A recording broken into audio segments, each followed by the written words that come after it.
Alors, bonjour à toutes et à tous. Nous avons donc aujourd'hui un exposé d'Antoine Tolly, qui est doctorant et qui donc travaille sur le rapport entre iconicité et prosodie dans son doctorat, un doctorat qui en est dans sa phase, disons, finale.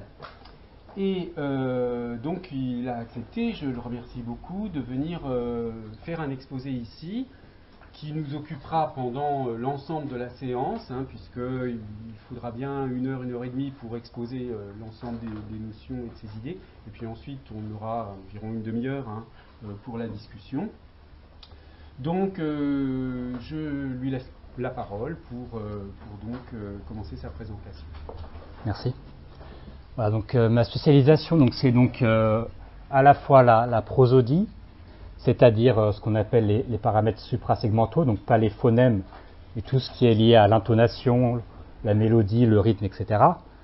Et donc le rôle iconique joué par ces paramètres-là, c'est-à-dire en lien donc avec d'une part une dimension sémantique et ensuite une forme de sémantisme liée à l'iconicité, que j'élargis après à la notion de figuratif, que je préciserai peut-être un peu plus après. Donc figuratif dans le sens, pour donner une image très simple, vous avez l'art abstrait et l'art figuratif. Donc l'art figuratif qui représente les choses de manière non abstraite, non connotée. Donc on verra qu'il y aura une sorte de lien avec la référence. Donc pour commencer, mon corpus, c'est de la déclamation poétique. Donc j'ai pris un certain nombre de disques de comédiens de grands noms du théâtre français comme Jean Vilar ou Gérard Philippe ou plus récemment Podalides, qui ont donc enregistré les poèmes de langue française. Donc c'est souvent les poèmes qu'on retrouve dans les anthologies de type Rimbaud, Baudelaire, etc. ou des poèmes un peu plus récents parfois. Il y a eu une sorte d'âge d'or de la déclamation poétique dans les années 50, où il y avait beaucoup de grands noms de théâtre qui faisaient ça. C'est un peu perdu. Donc je vais vous montrer tout de suite un exemple. On n'est pas sérieux quand on a 17 ans. Un beau soir, foin des bocs et de la limonade, des cafés tabageurs aux lus, aux éclatants, on va sous les tilleuls verts de la promenade. Voilà, donc là c'est Jean Vilar qui récite le début d'un poème de Rimbaud. Et donc quand je dis qu'il y a deux niveaux, donc le niveau textuel, c'est-à-dire le poème écrit par Rimbaud, et le niveau vocal, donc l'apport du comédien Jean Vilar, donc l'apport prosodique. Voilà, donc deux termes que j'utiliserai tout au long de l'exposé. Donc textuel, qui va renvoyer au signe textuel, c'est-à-dire le texte, donc les mots avec un signifiant fait de phonèmes et leur signifié, et le vocal, qui est aussi une sorte de signe qui se surajoute, avec des signifiants prosodiques, donc la courbe mélodique, le rythme, des genres de choses, et aussi des signifiés prosodiques, par exemple une voix qui monte beaucoup, très forte, etc. Ça peut avoir comme signifié d'être un ton colérique, par exemple. Voilà, donc le vocal, c'est le prosodique, et il y a aussi des interactions avec le signifiant textuel, donc les phonèmes, où la manière dont la voix qui se surajoute, la manière dont la voix va prononcer les phonèmes, ça peut produire ce qu'on appelle des allophones, c'est-à-dire des manières particulières de prononcer un phonème, une manière assez marquée. Par exemple, si vous zozotez, votre se sera un ze. Voilà. Et donc ça aura des implications avec le phonétisme symbolique. Voilà. Donc ce que vous avez vu jusqu'à présent, c'était le phonosymbolisme segmental, c'est-à-dire à partir de phonèmes, donc une iconicité entre un signifiant et un signifié au niveau du texte. Et donc la prosodie rajoute ce qu'on appelle le suprasegmental, donc au-dessus des phonèmes,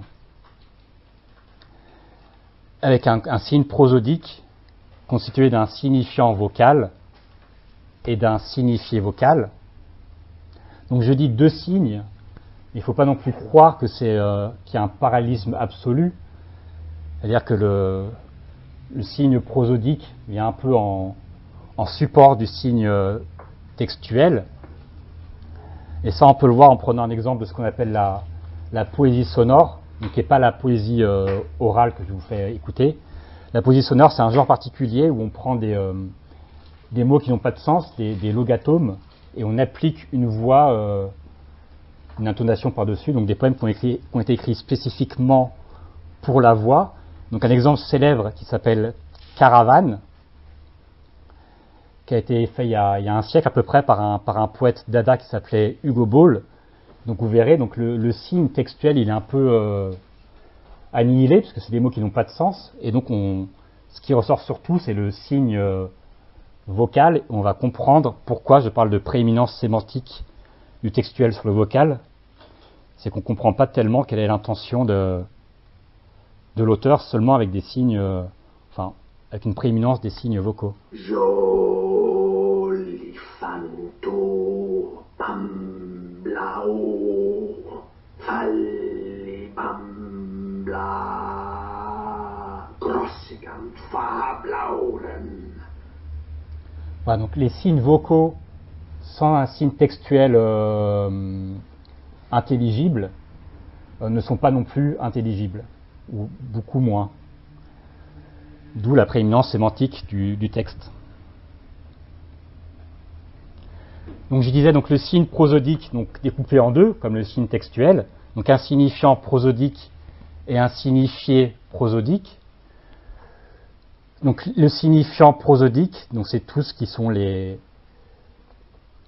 formes que prennent la voix, donc au niveau de la matière phonétique, même si c'est pas de la matière parce que c'est à entrer dans un processus de signe. Donc d'abord l'accent. Donc l'accent c'est sur les syllabes. Donc les syllabes qui sont prééminentes sur les autres parce qu'elles sont prononcées de manière plus forte ou plus longue ou plus haute, etc. Les pauses, le débit de prononciation, donc un rythme accéléré, un rythme ralenti. Donc les phonèmes, la suite de phonèmes se raccourcit ou se resserre ou s'allonge, le phone est plus long, la syllabe est plus longue. La mélodie, donc la voix qui monte, la voix qui descend, ou alors le registre qui est entièrement dans les aigus, entièrement dans les graves, ou parfois une mélodie très resserrée, donc qui reste pratiquement toujours au niveau de la même note, plus ou moins, ou alors très ample. L'intensité c'est le volume sonore, donc je parle plus fort ou moins fort. Ensuite la tension, donc là ça devient un peu plus complexe. Je parlerai notamment de la tension phonatoire. Donc est-ce que quand les cordes vocales vibrent pour produire les sons, est-ce qu'elles sont très resserrées ou très relâchées? Quand elles sont très relâchées, ça produit une sorte de souffle. Voilà, donc il y a aussi tout un tas de domaines en plus liés au timbre, par exemple une voix très nasale, une voix liée à des paramètres du larynx, du pharynx qui crée des choses diverses et variées, une voix caverneuse, etc. Ensuite, du côté du signifié prosodique, donc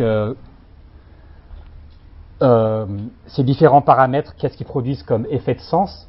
Si on considère par hypothèse, ou dans une certaine mesure, qu'on peut faire ça indépendamment du texte sur lequel c'est appliqué.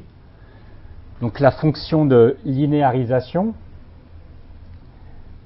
qui est extrêmement importante, c'est lié au fait que le discours se produit au cours du temps, et donc pour identifier des blocs, il faut que, vous savez qu'en français, chaque mot lexical, ou plutôt chaque syntagme qui tourne autour d'un mot lexical est marqué à la fin par un accent.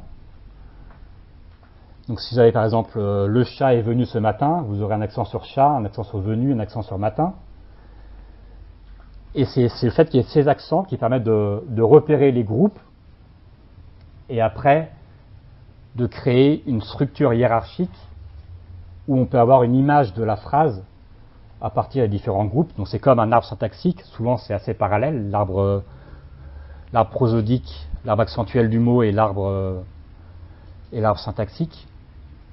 Donc la fonction de linéarisation, c'est en gros mettre des schémas accentuels pour la phrase qui explicitent les relations syntaxiques, notamment syntaxiques. Les tests de désambiguation permettent de le voir.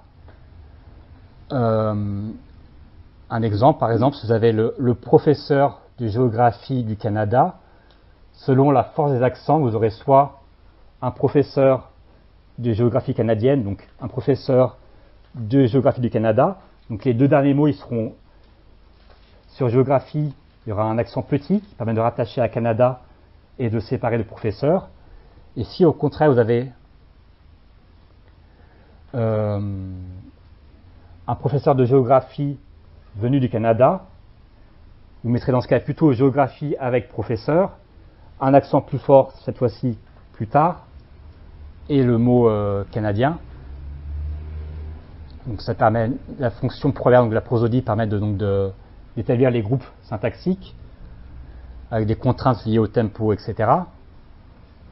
La deuxième fonction qui est celle de la structure de l'information. Donc c'est le deuxième type d'accent qu'on appelle l'accent secondaire. Donc il n'est plus à la fin du mot mais plutôt au début et qui permettent de mettre un mot en valeur.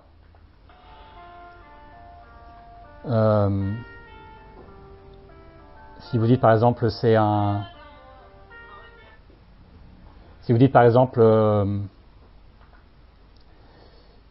événement important, vous mettez un accent sur le 1, donc vous insistez sur le mot important.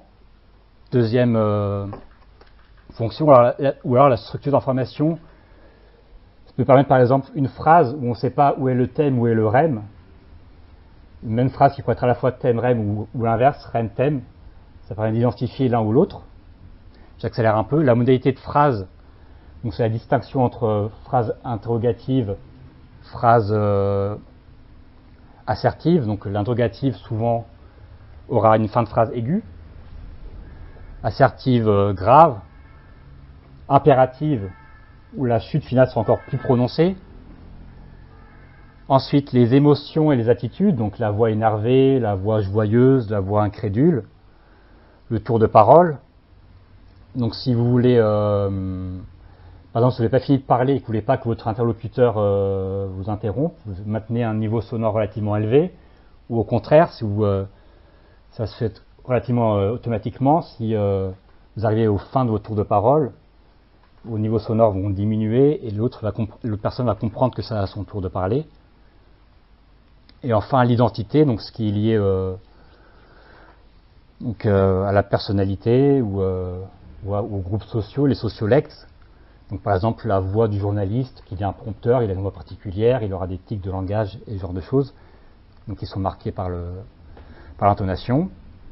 Et enfin une dernière fonction, celle dont je m'occupe, donc une fonction figurative, donc qui est liée à un effet de qualification lexicale. Donc là, on va vraiment voir quel est le mot sur lequel arrive l'effet vocal, et on suppose que ça peut modifier le sens de ce mot.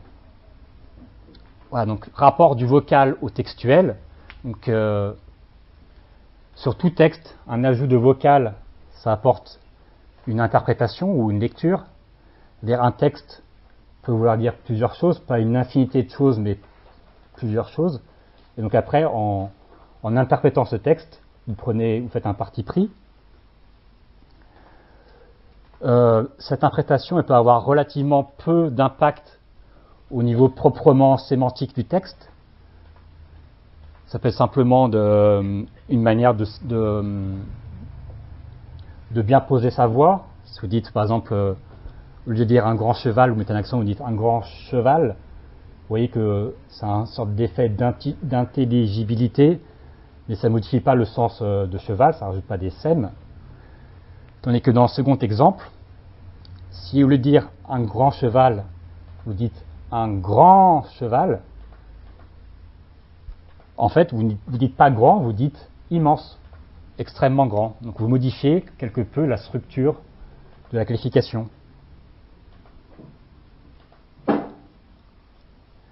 Voilà, donc j'ai regroupé les deux signes en 4 pôles pour montrer tous les effets de motivation. Donc la dimension qui nous intéressait, donc c'est entre le signifiant vocal, donc la mélodie, etc., le rythme, et le signifié textuel. Donc quels sont les mots du texte dans leur structure sémantique. Voilà. Mais il y a d'autres types de rapports. On verra que entre le signifiant vocal et le signifiant textuel, donc entre les phonèmes, il peut y avoir une dimension commune. Par exemple, aigu, grave, etc. Vous savez qu'il y a des phonèmes qui sont plus aigus que d'autres. Entre le signifiant textuel et le signifié textuel, la notion de phonosymbolisme. Donc, par exemple, le i dans le signifiant qui évoque la petitesse dans le signifié. Un signifié vocal et un signifié textuel peuvent être synonymes. Par exemple, vous soupirez, ça peut être une manière synonyme de dire par la voix qu'une phrase telle que « je suis soulagé », si on ne considère pas les effets énonciatifs. Et enfin, l'isomorphie, on verra par exemple qu'il y a un rapport de proportionnalité où par exemple, pour amplifier un signifié, on va amplifier le signifiant. Et donc, une première manière de voir un rapport entre le signifiant vocal et le signifié textuel, c'est on peut se dire qu'il y a deux parcours possibles, par là ou par là. Si le signifiant vocal a les mêmes traits que le signifié textuel et que le signifiant textuel, et qu'il y a déjà un cas de symbolisme phonétique entre les deux, comme ils ont les mêmes traits, il doit exister aussi ici. Et enfin, si un signifié textuel ou vocal peuvent être synonymes, et que celui-là, qu'entre les deux, il y a une ressemblance de forme entre le signifiant vocal et le signifié vocal, on suppose aussi qu'il y a une relation d'iconicité prosodique. Voilà, on va commencer donc par les traits communs entre les phonèmes et la prosodie, donc les traits vocaux. Donc les phonèmes ont des traits distinctifs qui les distinguent les uns des autres. Voilà, donc le i, il est fermé, donc aigu. Le i est avancé, donc aigu. Le ou est reculé, donc grave. Le a est ouvert. Donc, je vous ai fait des schémas que j'ai repris de Jacobson et Vogt, où dans un premier temps, on va voir qu'il y a des traits communs entre consonnes et voyelles, et ensuite, qu'entre ces phonèmes et les traits prosodiques, on peut aussi les envisager ensemble. Donc là, dans le triangle, ce qui est en haut, c'est aigu, ce qui est en bas, c'est grave, et ce qui est à droite, c'est plus fort. Donc l'idée de Jacobson, donc, c'est donc de mettre en commun les consonnes et les voyelles. Donc là, vous voyez, j'ai repris le triangle des voyelles. J'ai simplement retourné, pivoté, ça ne change rien, bien sûr, à leurs caractéristiques, mais ça le rend plus compréhensible. Donc les voyelles aiguës, les voyelles graves, et enfin, quand c'est plus ouvert, c'est plus intense, ce que Jacobson appelle compact. Et donc du côté des consonnes, ce qui serait l'équivalent du A au niveau des caractéristiques phonétiques, et donc dans un second temps, c'est un phonosymbolique, ce serait le que, le ge, le che, le je et le nye. Donc l'équivalent du i, donc ce qu'il appelle diffuse pour les voyelles, ça veut dire fermé. Pour les consonnes, c'est plus compliqué, ça veut dire que l'énergie n'est pas resserrée vers le milieu du spectre. Donc l'équivalent du i, ça serait le te, le de, le se, le ze et le ne. Et enfin, l'équivalent du du OU, donc le PE, le BE, le FE, le VE et le ME. Voilà. Donc vous voyez qu'il n'y a pas un strict parallélisme. Par exemple, le PE est grave alors qu'il est à l'avant. Ça s'explique par le fait que l'air ne résonne pas dans une cavité mais directement à l'extérieur, comme c'est directement sur les lèvres. Bon, je ne vais pas trop rentrer dans les détails, j'ai passé directement à l'idée phonosymbolique. Donc, Jacobson pense qu'il y a trois valeurs principales qu'il explique après en termes phonosymboliques. Donc, les consonnes ou les voyelles diffuses et aiguës, donc pour les voyelles fermées et avant ou pour les consonnes, celles qui sont là. Donc, je vais prendre que les voyelles pour simplifier. Donc, le I est petit, il est clair. Le OU, donc on dira qu'il est sombre. Et le A ouvert, compact, on dira qu'il est grand ou qu'il est éclatant. Donc ça, c'est des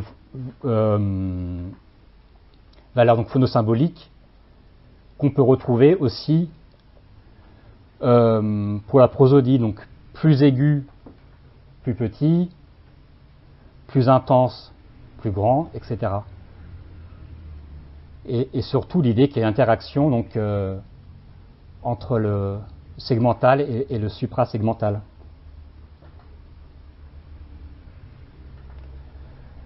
Donc je vais partir du segmental pour arriver au prosodique. Donc, qu'est-ce qui active l'impression phonosymbolique? C'est la première idée qui est une association à un signifié pertinent, ça ne marche pas sur tous les mots. Donc sur petit, le I petit fonctionne, mais il ne fonctionne pas sur cri, qui n'évoque pas du tout l'idée de petitesse. Et le A ouvert, compact, éclatant, il fonctionne bien sur le mot gras, mais il ne fonctionne pas sur le mot plat. Deuxième cas de figure pour activer l'impression phonosymbolique. Donc les logatomes du type maluma takete, comme ces mots-là n'ont pas de sens, n'ont pas de signifié, du coup on recherche par nous-mêmes, on fait un processus d'invention. Pareil pour les noms de personnes inventées ou de lieux inventés. Dans la première séance, Monsieur Mondral disait ne choisissez pas pour votre exercice, ne choisissez pas des noms tels que noisette, des noms propres tels que noisette, parce que là il y a déjà un signifié, donc forcément l'attente de phonosymbolisme elle est très réduite. Ensuite, on s'attend à un phonosymbolisme quand il y a un genre particulier. Donc c'est notamment le cas dans la poésie, donc dans mon corpus. D'autant plus, il est interprété par les acteurs, pour qui l'imitation est le métier. Et enfin, j'en arrive là où je veux venir, par un signalement gestuel, donc une sorte de signe en parallèle, par la prosodie, où vous allez amplifier l'effet sonore. Donc le I déjà aigu, vous allez le rendre encore plus aigu, par l'intonation. Donc au lieu de dire petit, vous ferez petit.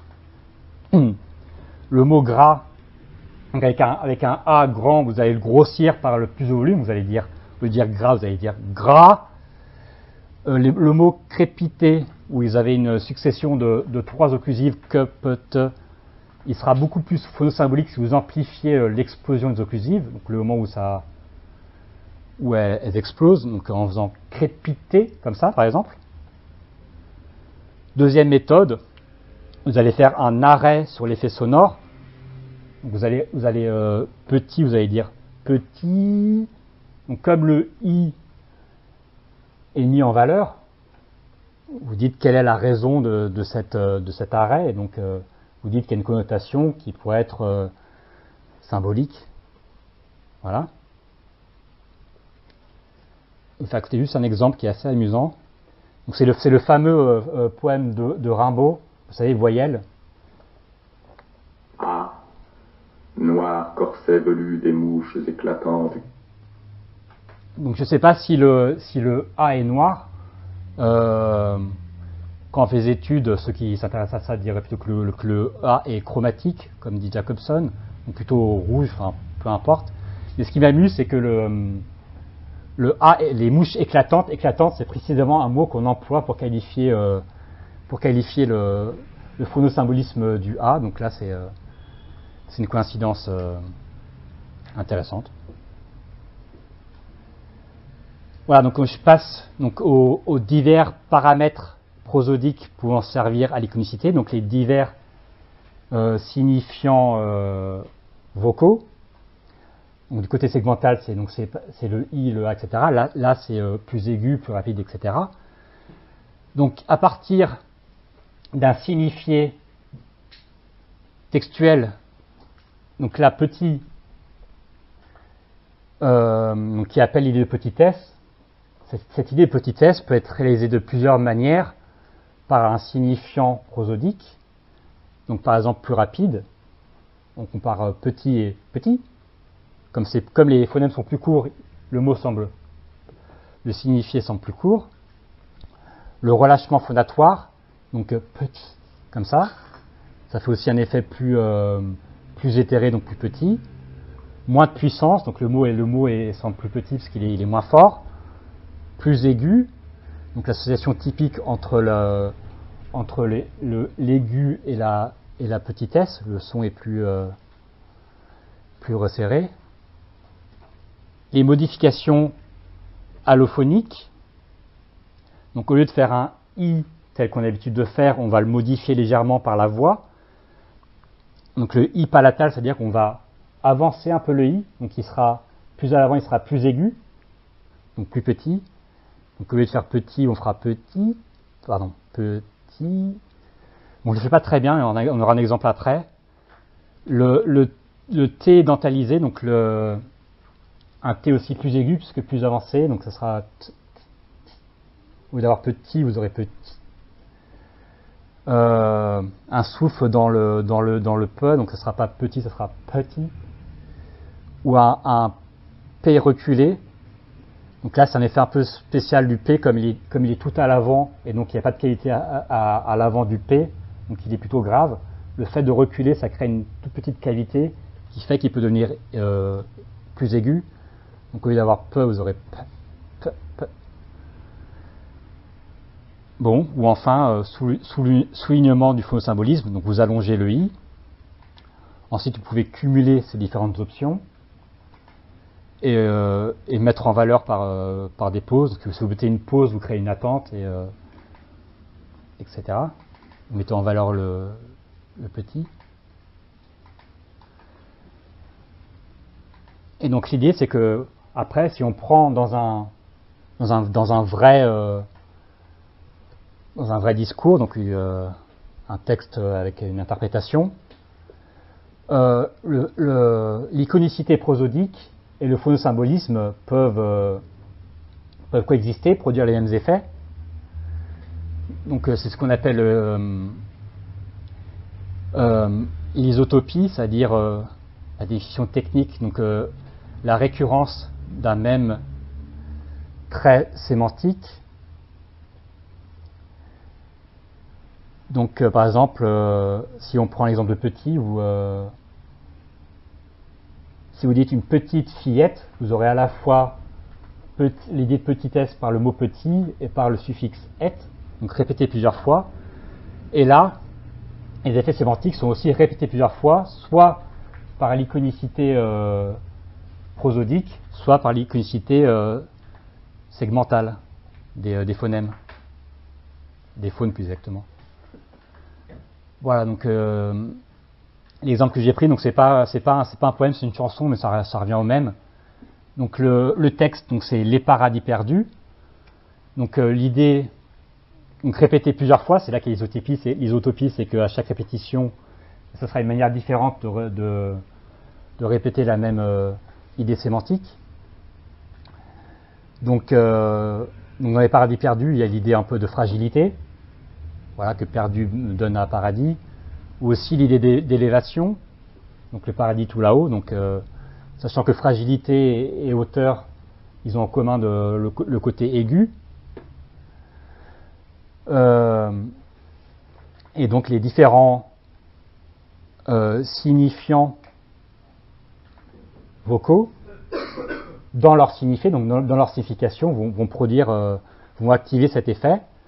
Donc soit le I palatal, le I plus aigu, soit en augmentant la hauteur mélodique de l'intonation, soit en prononçant moins fort et avec un peu de souffle. Donc je vais vous faire écouter différents exemples, ça sera plus concret. Donc là, premier exemple, c'est le I palatal. Donc faites attention à la manière dont il prononce le I. Mais peut-être un beau jour voudras-tu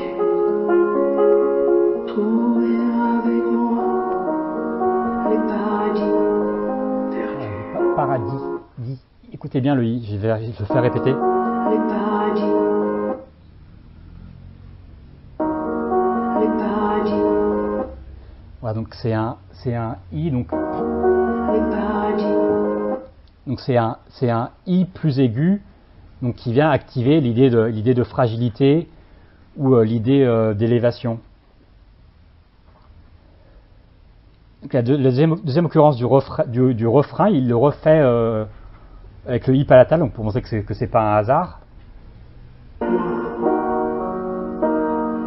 paradis perdus.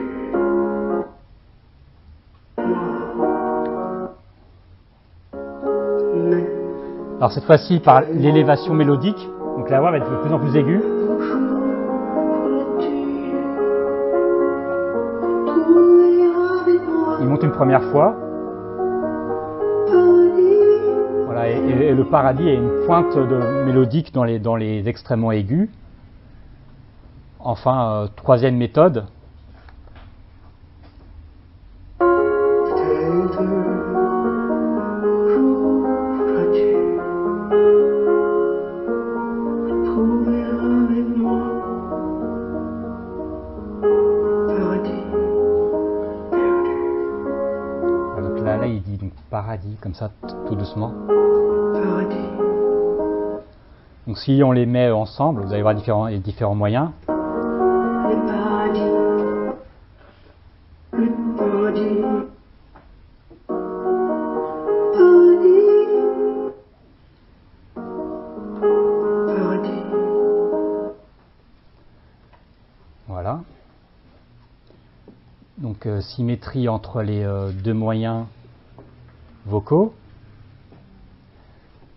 Alors il y a quand même des différences.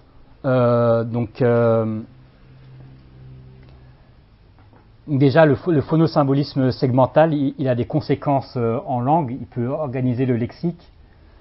Tandis que l'iconicité prosodique, donc elle est très dépendante d'une manifestation particulière, des occurrences, et donc je ne pense pas qu'elle ait modifié quoi que ce soit dans l'organisation du lexique ou de la syntaxe, etc. En revanche, l'iconicité prosodique est plus explicite, parce qu'un effort vraiment a été mis pour le montrer, ça résulte d'un écart, montrer vraiment que c'est plus aigu ou plus fort, donc il y a un choix, tandis que l'iconicité segmentale, que le fait qu'il y a un i dans petit, c'est comme ça. Il n'y a pas de. Donc si on compare trois exemples, donc le 1, il est gras, simplement iconicité segmentale, donc le phonème A qui est gros. Ensuite l'exemple 2, il est gras, pareil, iconicité du A gros, mais en plus la voix qui grossit, qui en allongeant en étant plus fort.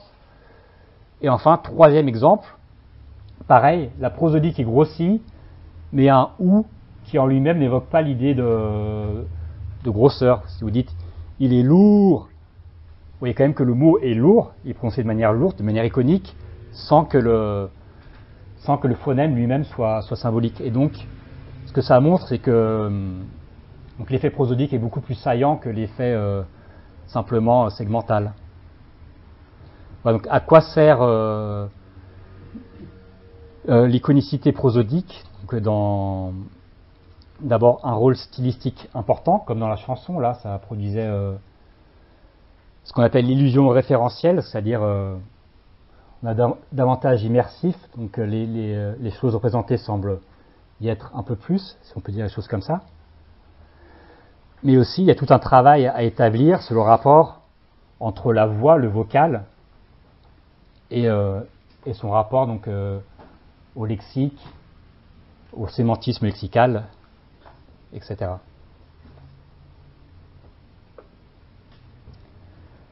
Donc je vais donner deux exemples. Comme c'est le thème du séminaire, j'ai donné deux exemples où donc le phonosymbolisme, donc le symbolisme des phonèmes, interagit avec l'iconicité prosodique. Donc d'abord, ils jouent le même rôle en parallèle. Deuxième cas de figure, ils se croisent.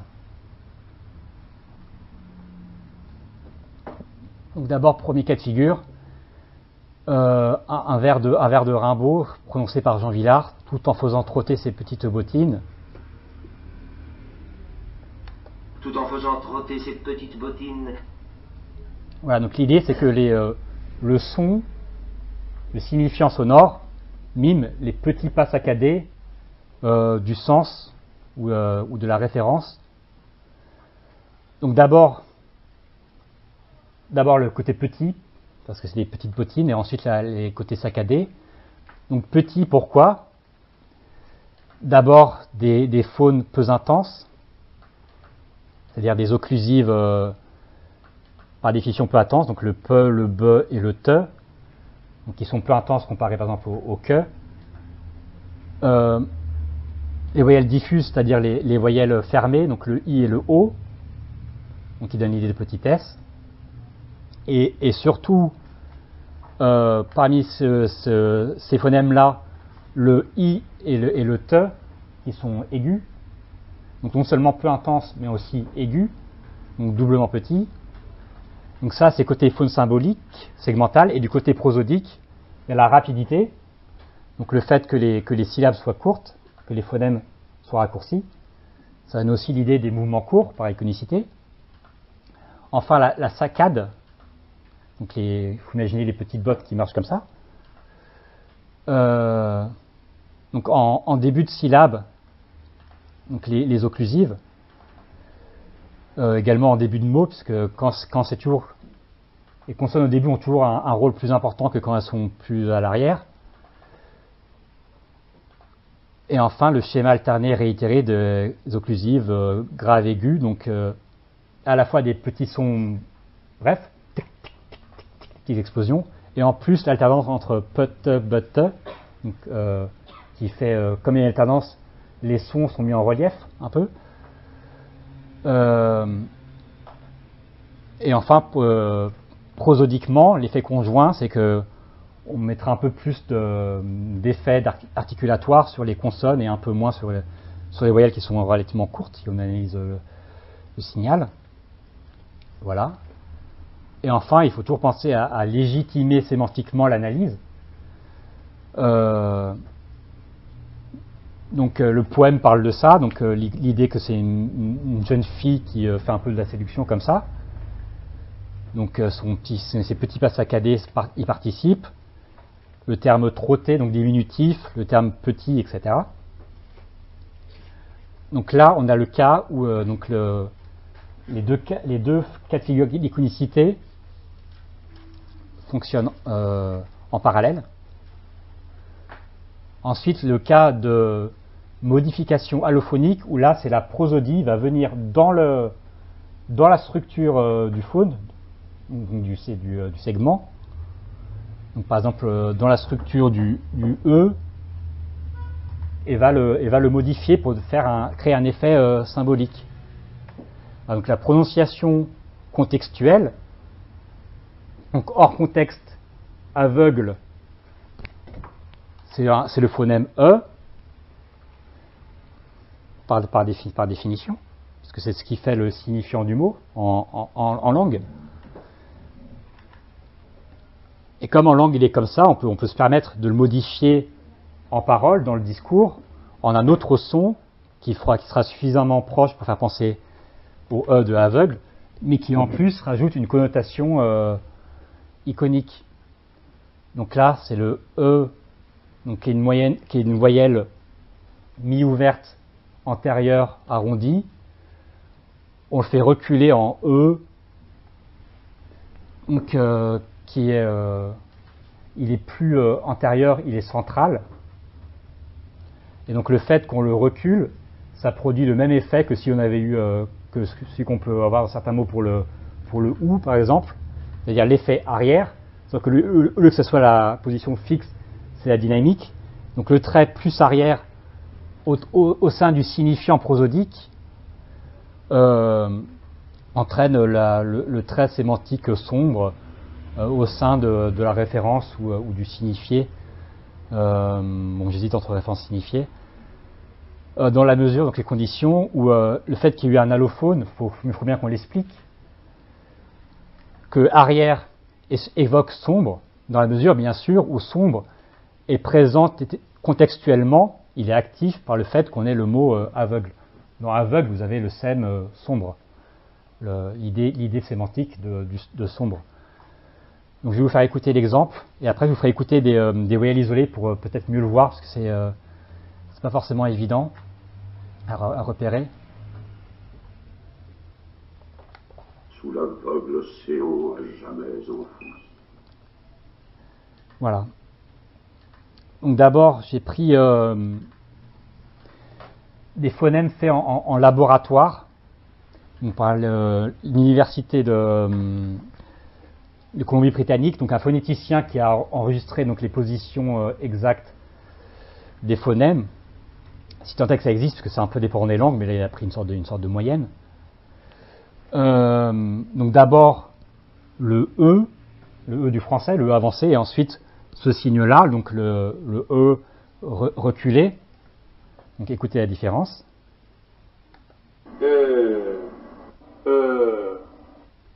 Voilà, donc la différence n'est pas extrême, parce que forcément il y a juste simplement un recul, et c'est tout, ça reste à la même hauteur et arrondi. Alors deuxième moyen de vous le faire entendre, j'ai pris à la fois le E, le phonème E fait en laboratoire, donc censé représenter exactement le E, et un aveugle que j'ai pris dans un reportage de France 3, et ensuite le second là, plus reculé, que je vais mettre à côté de celui que réalise le comédien. Donc essayez d'écouter la différence. Guide d'aveugle de Lyon. Voilà. Sous l'aveugle océan. Donc aveugle, donc la réalisation normale, et le aveugle. Voilà. Ensuite, je vous ai mis un peu pour peut-être vous introduire un peu à la phonétique un peu plus expérimentale, enfin telle qu'on l'étudie quand on fait la phonétique. Donc avec ce qu'on appelle les formants des voyelles. Donc chaque voyelle a une identité acoustique, ce qui permet de le reconnaître. Par exemple, ce qui fait qu'on entend un I, c'est que à un certain niveau sonore, exactement à 250 Hz, le son sera amplifié, et ensuite à 2500 Hz, il sera aussi amplifié. Donc si c'est deux niveaux-là qui fait qu'on entend un I, avec après une différence avec le U que je n'ai pas expliqué, alors que par exemple le A, qui est plus ouvert, aura le premier formant qui indique l'ouverture plus haut, donc il va taper plus haut en termes de hauteur, et comme il est plus reculé, il aura un second formant plus bas. Donc ce qui fait que si on prend les mesures de ces barres noircies ici, vous avez l'identité des voyelles prononcées. Donc j'ai pris les différents sons qu'on a entendus dans la page précédente.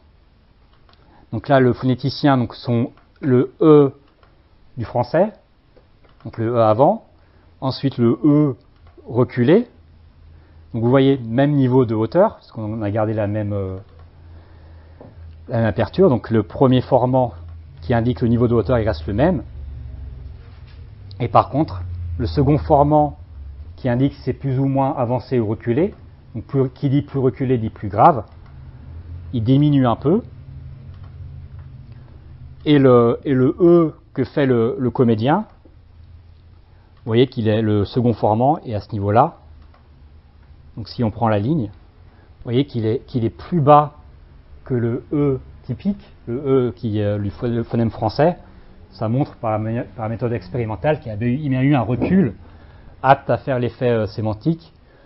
Deuxième manière de vérifier, j'ai pris dans le même poème, donc le même comédien, Balpêtre, donc un E standard, le fameux E dont on parle depuis tout à l'heure, et un O qui serait le même niveau d'ouverture et tout à l'arrière. Voilà, donc vous savez que donc si on fait le schéma, vous avez OU, O, O, donc le O c'est le mi-ouvert, comme le E à l'avant. Le E c'est l'équivalent du M mais arrondi. Donc on a gardé le même niveau. Donc j'ai pris les trois voyelles arrondies et au même niveau d'aperture. Et on va observer le formant, donc la tache noire là, qui indique le niveau d'avancement ou de recul. Et donc on voit que le E qui réalise, il est à mi-chemin entre le O tout à l'arrière, ici, et le E tout à l'avant. Voilà, donc l'effet de recul produit l'effet sombre de aveugle par une modification du E, de la même manière que si qu'on pourrait le voir par des phonèmes. Voilà, donc je passe maintenant, on va parler seulement de prosodie maintenant. Je vais parler d'abord de cette dimension-là, ce qu'on appelle l'isomorphie entre le signifiant vocal et le signifié vocal.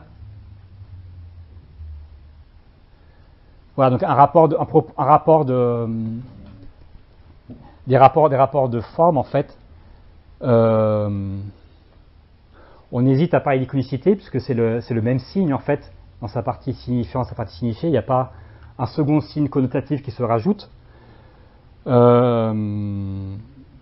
c'est des choses très connues. Hein, donc plus on prononce quelque chose rapidement, plus l'action représentée est rapide. Donc l'exemple typique, c'est un match de foot, l'action s'accélère et donc le commentateur il parle de plus en plus vite au moment où le but va arriver. Donc un exemple.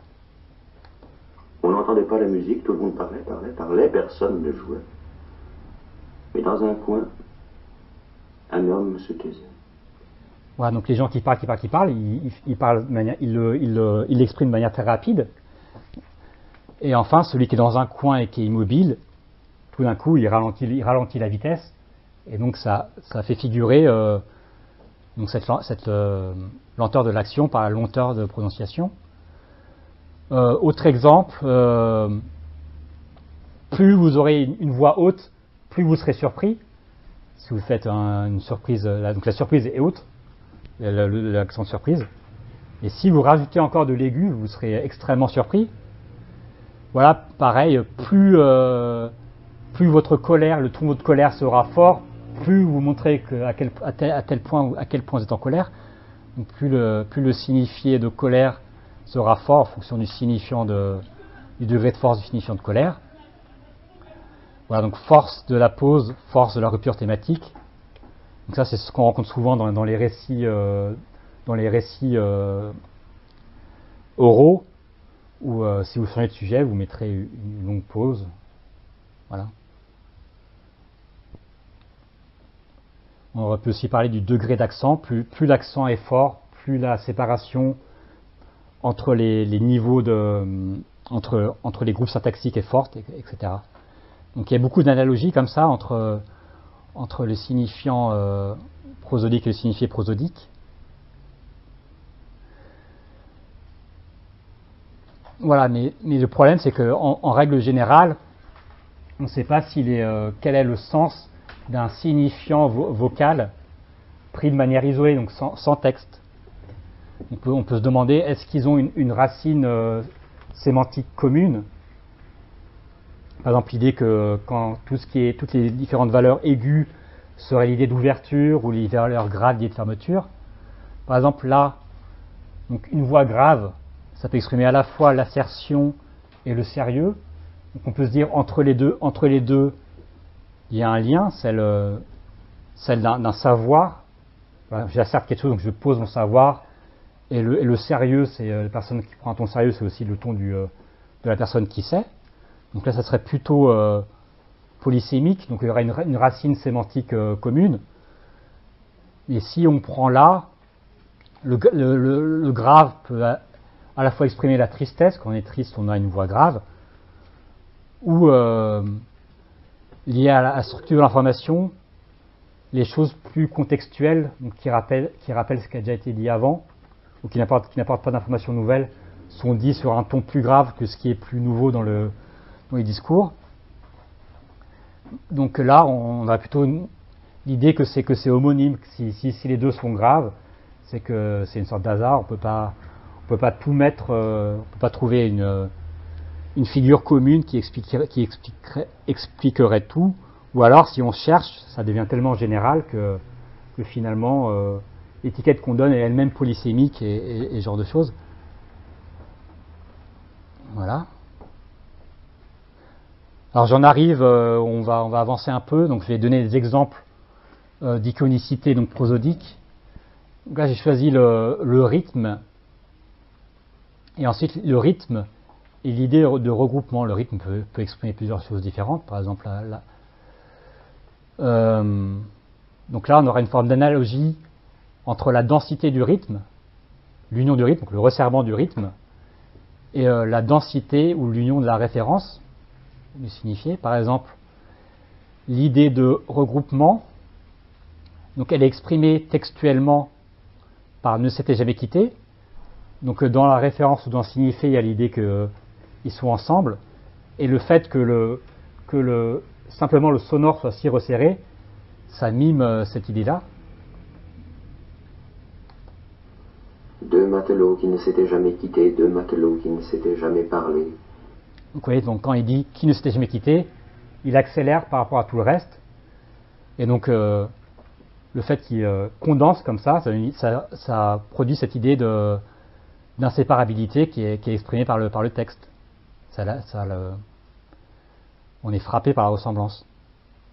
L'idée d'accumulation, donc là vous avez une accumulation textuelle de roi, de boiteurs, de donzelles, ruines, de sauterelles, etc. On y rencontre tant et tant de colporteurs et de sergents, de rois, de bretteurs, de donzelles, environnés de tourterelles, on ne sait quelle est la plus belle. Donc il accélère de plus en plus, c'est ce qui crée l'effet d'accumulation. L'idée de continuité, donc exprimée textuellement par continuel et par le signifiant prosodique, par le fait que les syllabes soient très liées entre elles. Donc une matière sonore extrêmement continue.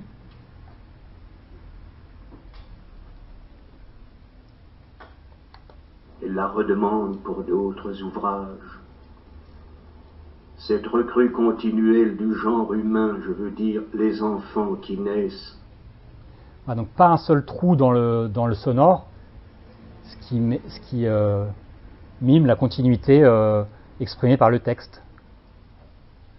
L'inverse, donc les présences de pause ou les ralentissements, etc.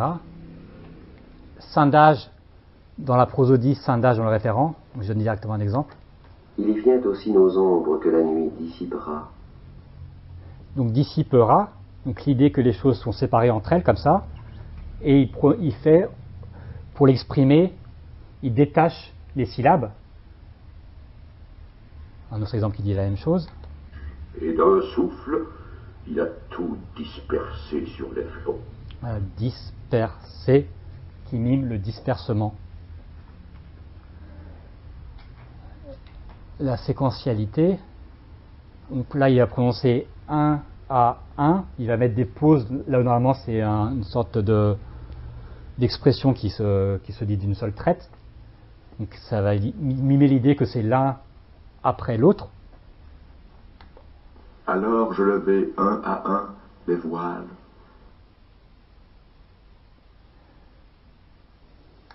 Se fixe de scintillation sitôt le septuor. Là aussi, le fait que les syllabes soient si détachées les unes des autres, scintillation, ça peut faire penser au fait que c'est un processus qui revient plusieurs fois avec un détachement au milieu. Voilà l'idée d'isolation mimée par la pause. Vos chants sont mis en quarantaine. Donc entre en et quarantaine, il y a une toute petite pause qui fait que l'évocation de quarantaine va donner à cette pause l'idée qu'elle qualifie cette quarantaine, qu'elle la reproduit. Hors d'elle, tout n'est qu'agonie soumise. Voilà, donc la séparation entre elle et le reste, elle est marquée par une forte pause entre hors d'elle et ce qui est dit ensuite. Là, la pause est assez longue, donc je pense que il est assez... Hors d'elle, tout n'est qu'agonie soumise.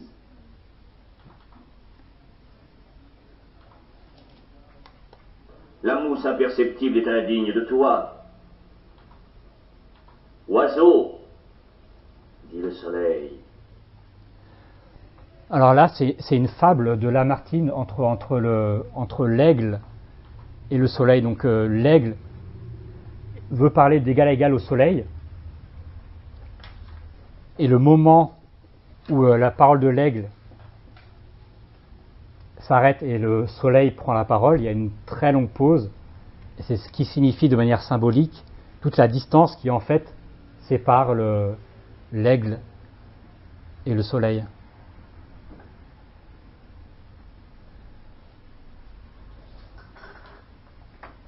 Vous êtes si jolis.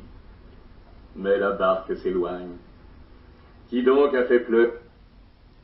Voilà, donc il y a l'idée d'éloignement, et la pause qui a précédé, elle était anormalement longue, ou du moins d'une longueur qui peut faire qu'elle mime cette idée d'éloignement. Voilà, bon, j'ai avancé un petit peu. Autre exemple lié au détachement par des trous dans le continuum sonore, l'idée de trébuchement, donc staccato. Donc là, il va dire trébuchant sur les mots, et après détacher syllabes, comme sur les pavés. Et donc ça mime le geste, un peu chaotant comme ça. Trébuchant sur les mots, comme sur les pavés.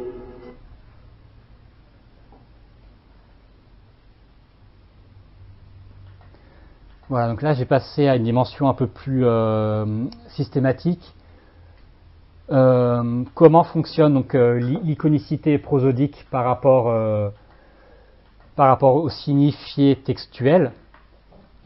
Donc si on disait que l'iconicité prosodique mime simplement le signifié dans sa totalité, ça serait le nombre de cas serait un peu réduit. Mais un signifié n'est pas qu'un seul sens, c'est une multitude de sens. Hein. C'est pour ça qu'on dit qu'il y a... si on prend un certain point de vue théorique, on peut dire que c'est l'addition de sème. Par exemple, le mot opulence, là, il additionne le sème de quantité, le sème de richesse, le sème d'immoralité. L'ensemble donne le mot opulence. Voilà, et donc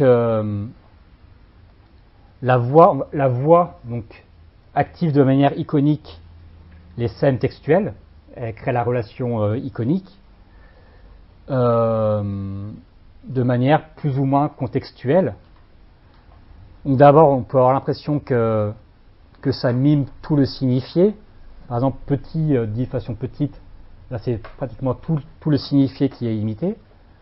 Donc là, exemple avec firmament et du souffle dans la voix, sachant que le souffle donne une impression éthérée. Une immense bonté tombait du firmament. Voilà, donc firmament, comme ça, l'impression que ça mime l'idée principale du signifié.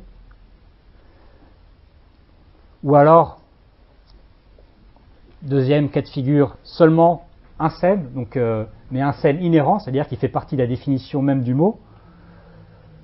Voilà, donc seulement une partie. Donc dans tout ce que représente opulence, la richesse, la quantité, l'immoralité, l'allongement, ça va simplement mimer la grande quantité. On allonge le mot et donc on montre la quantité. Loin de moi les cités, leur vaine opulence. Oui, opulence.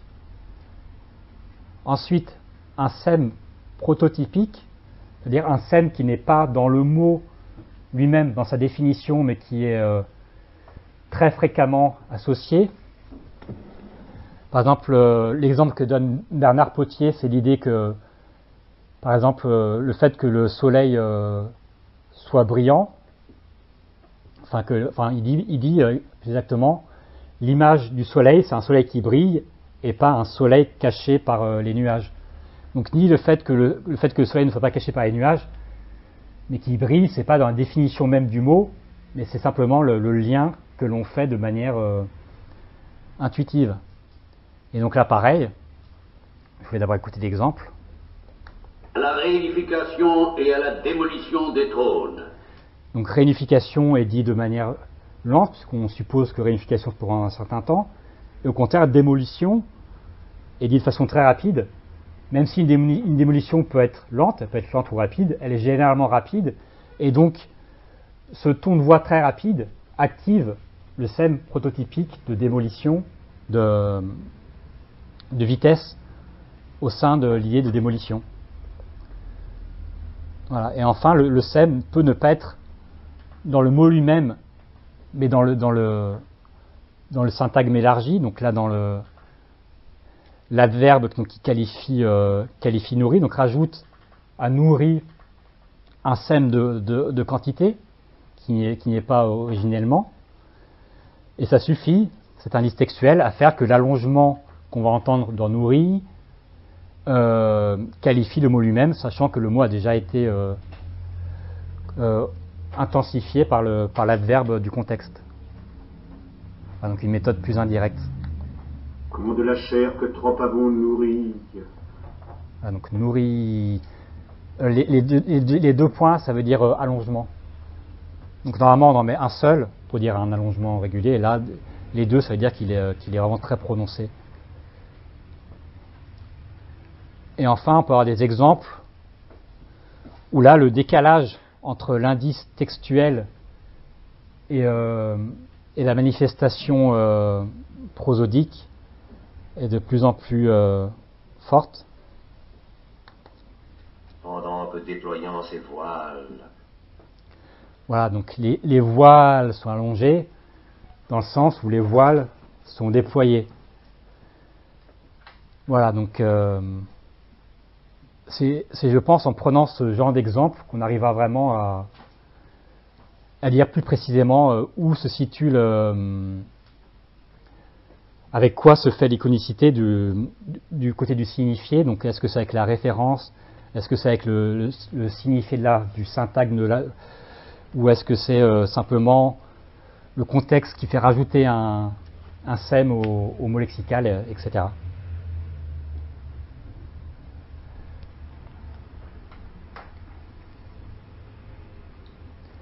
Je vais accélérer un peu, je vois que c'est déjà à 13. Donc l'iconicité, elle peut être, on a vu simplement le cas où c'était entre le vocal d'une part et le textuel d'autre part, mais rien n'empêche que le trait vocal soit iconique d'un signe qui est à la fois une partie textuelle et une partie vocale d'un autre élément vocal. Par exemple, là vous avez fuir et un ton de voix désespéré. Donc ça donne l'idée, une sorte de topos de cliché normatif d'une fuite longue. Voilà, une fuite désespérée, c'est une fuite longue. Et donc l'allongement va mimer cette fuite longue, sachant que la longueur est indiquée non pas par le texte, mais par un autre indice sonore.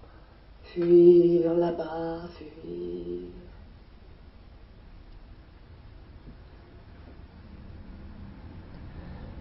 Voilà, donc comme cas d'iconicité, il y a des cas qu'on pourrait appeler plus synesthésiques, donc des la psychologie expérimentale s'intéresse à ça, savoir par exemple quand on entend quelque chose de plus fort d'un point de vue visuel, donc on franchit, on passe d'un sens à un autre, ce qu'on appelle le côté transmodal. Par exemple, ce qui serait plus intense serait aussi plus lumineux. Donc là, c'est très intense et donc ça, c'est utilisé pour mimer quelque chose, le soleil à midi. Midi, roi des étés, épandu sur la plaine. Ou à l'inverse, un extrait de poème et que c'est l'heure où meurt à l'Occident le feu, ou l'argent de la nuit à l'heure du jour se mêle. Où là, l'intensité chute. L'intensité elle chute ici, la mélodie elle chute ici. Là, c'est les marques objectives. Et donc ça mime la nuit qui arrive. Et que c'est l'heure où meurt à l'Occident le feu, où l'argent de la nuit, à l'or du jour, se mêle.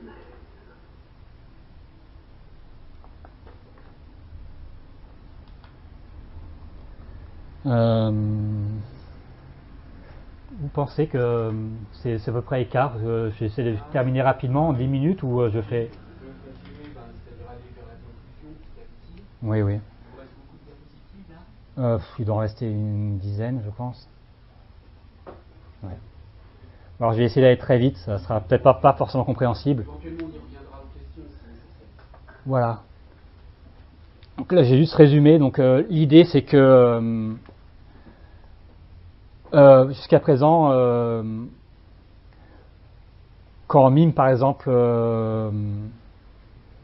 le paradis avec la voix aiguë, on a une idée, une représentation en quelque sorte concrète du paradis, on l'imagine tout en haut, mais que la voix peut aussi mimer des choses plus abstraites, comme par exemple le souci. Bon.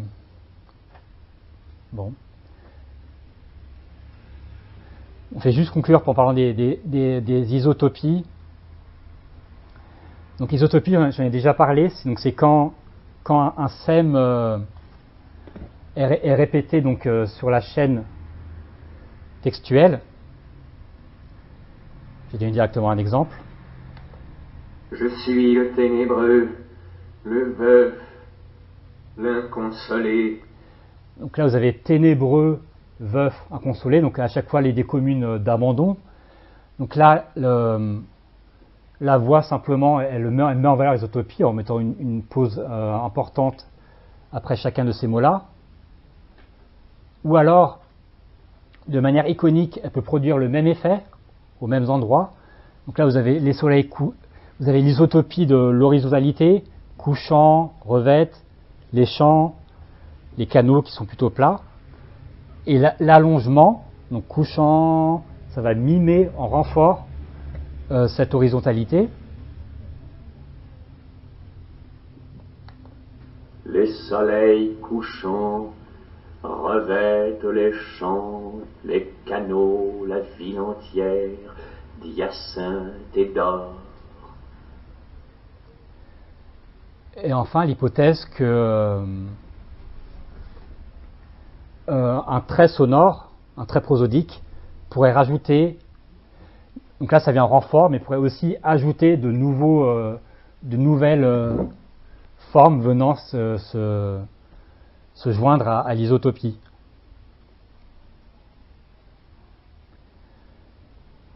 Alors, on va écouter directement les exemples. Plus me plaît le séjour qu'ont bâti mes aïeux, que des palais romains me font audacieux. Donc là, c'est le que, donc il dit que des palais romains le feront audacieux. Donc le que, comme ça, très fort, il va rejoindre l'idée donc d'orgueil exprimée par les palais romains, les fronts audacieux.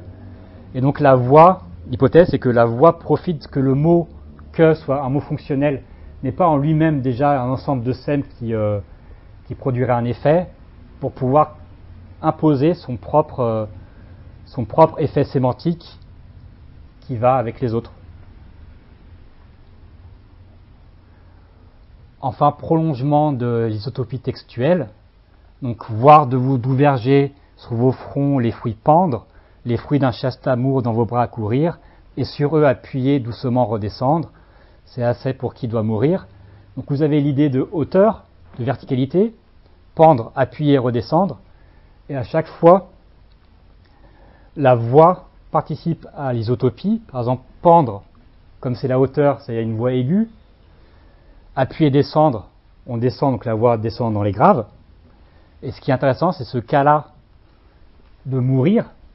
Mourir en lui-même n'évoque pas forcément l'idée de descente, mais le fait que mourir soit exprimé de manière aussi grave, donc continue la chaîne où la voix indexée est le niveau de hauteur, ça active un sème qui est seulement latent dans mourir, le fait que mourir serait par exemple la descente finale, l'endroit le plus bas où on peut arriver. Voilà. Et là, seule la voix grave sur mourir peut activer ce sème au sein de mourir et le faire rejoindre l'isotopie. Voir de vos doux vergers sur vos fronts les fruits pendre. Aigu, pendre aigu. Les fruits d'un chaste amour dans vos bras à courir. Et sur eux, appuyez, doucement redescendre. De plus en plus grave. C'est assez pour qui doit mourir.